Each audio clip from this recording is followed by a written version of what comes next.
এখান থেকে টার্মিনাল চলে গেলে আমরা হাজার হাজার লোক বেকার হয়ে যাব। এই স্ট্যান্ডে ওই স্ট্যান্ডে তো কোনো নিরাপত্তা নাই, কারণ রাতের 11টা 12টার পরে ওইটা মরুভূমি জায়গা হয়ে যায়। এখানে একমাত্র কর্মের নির্ভরযোগ্য জায়গা বাস টার্মিনাল।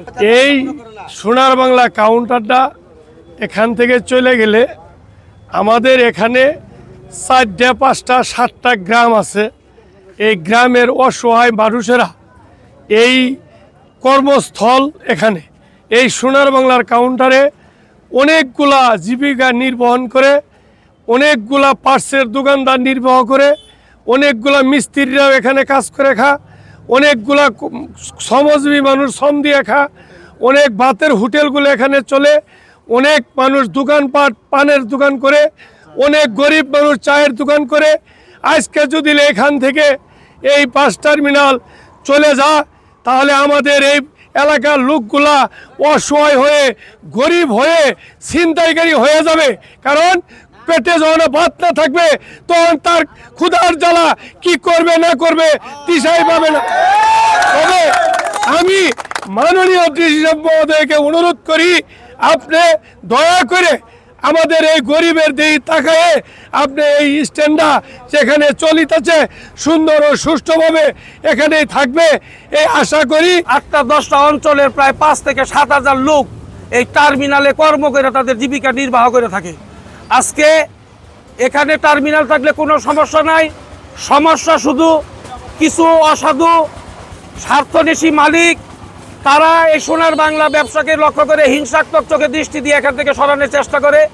তার চেয়েও বড় সমস্যা, আমাদের পাশে রুটসের অফিস আছেন, এলজিডির অফিসে আছেন, এখানে মাঝে মধ্যে কিছু উচ্চ বিলাসী কর্মকর্তা আসে, যাদের যাতায়াতের জন্য 2-1 মিনিট বিলম্ব হওয়ার কারণে এই টার্মিনাল তাদের পুরা হয়ে গেছে, বিস্ফোরা হয়ে গেছে। শিয়া বাটার ও ভিটামিন ই সমৃদ্ধ lily glam beauty soap. Lily, always beautiful.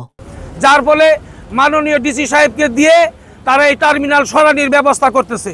আমাদের কথাই, আমাদের সমস্যা একটাই, এখান থেকে টার্মিনাল চলে গেলে আমরা হাজার হাজার লোক বেকার হয়ে যাব, আমরা আমাদের পরিবারের ভরণ পোষণ থেকে ব্যর্থ হয়ে যাব, আমরা অভাব অনটনে হাহাকারে পড়ব। আর যেহেতু প্রশাসন ডিসি সাহেবের দিয়ে যেহেতু এই কাজটা করেছে, ডিসি সাহেব আমাদের সাথে কোনো আলোচনা না করে, বৃহৎ জনগোষ্ঠীর চিন্তা না করে, মুষ্টিময় কয়েকজন মালিক আর উচ্চবিলাসী কিছু সরকারি কর্মকর্তার কথা স্মরণ করে সে এই ভুল একটা সিদ্ধান্ত নিছে। অতএব আমরা আহ্বান করি মাননীয় ডিসি সাহেব এই বৃহত্তর পশ্চিম অঞ্চলের জনগণের স্বার্থ চিন্তা ভাবনা করে তার সিদ্ধান্ত পরিবর্তন করে আমাদের কর্মসংস্থানের একমাত্র জায়গা এই টার্মিনাল ছাড়া পশ্চিম অঞ্চলে কোনো শিল্প প্রতিষ্ঠান নাই, কোনো বড় বড় অফিস আদালত নাই যেখানে 4 থেকে 5,000 লোক শ্রম দিয়ে খাবে। এখানে একমাত্র কর্মের নির্ভরযোগ্য জায়গা বাস টার্মিনাল। আমরা এই বাস টার্মিনালকে রক্ষার জন্য আমরা অত্র এলাকার 10-12টা এলাকার গ্রামের লোকজন এখানে সমবেত হয়েছি। আমাদের যে কোনো মূল্যে আমরা এখানে টার্মিনাল রাখব। এই স্ট্যান্ডে এখান থেকে এই 3টা উপজেলার লোকজন আসে, এই 3 জেলার লোকজনের যাতায়াতের সুবিধার্থে আজকে দীর্ঘ 45 বছর যাবৎ আমরা এখানে বসবাস করে আসছি।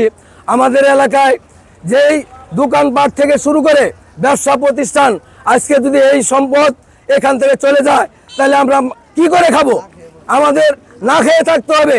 এখান থেকে বাস স্ট্যান্ডটা নিলে আমাদের যাত্রী থেকে শুরু করে সবারই অসুবিধা হবে, কারণ একটা নদীর প্রান্তে একটা এই স্ট্যান্ডটা যদি ওখানে যায় একটা হাইজ্যাকের সিস্টেম থাকবে, একটা ছিনতাইকারী হইতে পারে, যাত্রীর কোনো নিরাপত্তা থাকবে না, আমাদের শ্রমিক ভাইদের কোনো নিরাপত্তা থাকবে না। যার পরিপ্রেক্ষিতে আমাদের এই স্ট্যান্ডটা দীর্ঘস্থায়ী স্ট্যান্ড, আর শেরপুরের সর্বপ্রথম এই স্ট্যান্ড। এর আগে শেরপুরে কোনো বাস স্ট্যান্ড হয় নাই। এই সোনার বাংলা স্ট্যান্ড পশ্চিমতলা স্ট্যান্ডে নিয়ে অবস্থিত করা চাইতেছে যে এই স্ট্যান্ডে ওই স্ট্যান্ডে তো কোনো নিরাপত্তা নাই, কারণ রাতের 11টা 12টার পরে ওইটা মরুভূমি জায়গা হয়ে যায়। রাতে 2টার সময় 3টার সময় যখন একটা গাড়ি আইসা যাত্রী নামাই দিবে, যাত্রী নিরাপত্তা কে দিবে? যখন শেরিঘাট ব্রিজের কাছাকাছি আসবে ছিনতাই গাড়ি টানাটানি করবে, লুচ্চারা টানাটানি করবে, মদার ও হিরণসির অভাব নাই ওই জায়গায়, ওইখানে ওরা টানাটানি করবে। কয়েকদিন পরে পরেও এর দেখি শেরিঘাট ব্রিজের নিচে নদীর পারে মারা লাশ পয়রা পয়রা থাকে, দেখি 2 টুকরা 3 টুকরা করে। এটা কেরা করে? কে করে? ওই দিকের লোকজন, আশেপাশের লোকজনই তো করে। বাংলা স্ট্যান্ডটা আমরা চাই যে এখানেই থাকুক, যাত্রী নিরাপত্তা থাকবো। ওই জায়গায় স্ট্যান্ডটা গেলে যাত্রী কোনো নিরাপত্তা থাকবো না। অনেক রাজ বিরুদ্ধে আইতাছে, এই যাত্রীগুলা বিপদে পড়বো, ছিনতাইকারীর হাতে পড়ে যাবো গা। দাবি একটাই, এখান থেকে সোনার বাংলা কোথাও যাবে না। সোনার বাংলার জায়গায় থাকবে। সোনার বাংলা এক চুলো নড়বে না।